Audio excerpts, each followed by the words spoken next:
தமக்கு எதிரான விமர்சனங்கள் தொடர்பாக காலா படப்பிடிப்பில் நண்பர்களிடம் விவாதித்த ரஜினிகாந்த் வினாசா காலே விபரீத புத்தி என சாடியிருக்கிறார்.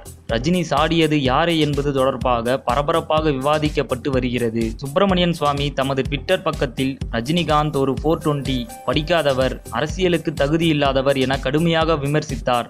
ஆனால் தமிழக பாஜக தலைவர்களோ ரஜினிக்கு ஆதரவாக கருத்து தெரிவித்து வருகின்றனர்.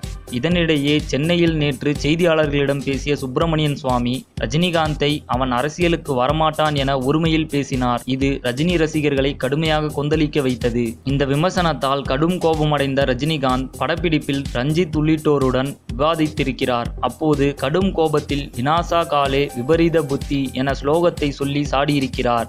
இந்த தகவல் ரஜினி ஆதரவு அரசியல் கட்சி தலைவர்களுக்கு கிடைத்தது. ரஜினிகாந்த் வினாசா காலே விபரீத புத்தி என திட்டியது சுப்பிரமணியன் சுவாமியையா அல்லது அவரை தூண்டிவிட்ட பாஜகவையா என்பதுதான் இப்போது பரபரப்பாக விவாதிக்கப்பட்டு வருகிறது.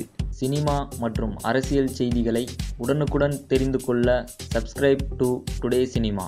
டுடே சினிமா நேயர்களுக்கு நன்றி, வணக்கம். Please subscribe to today cinema.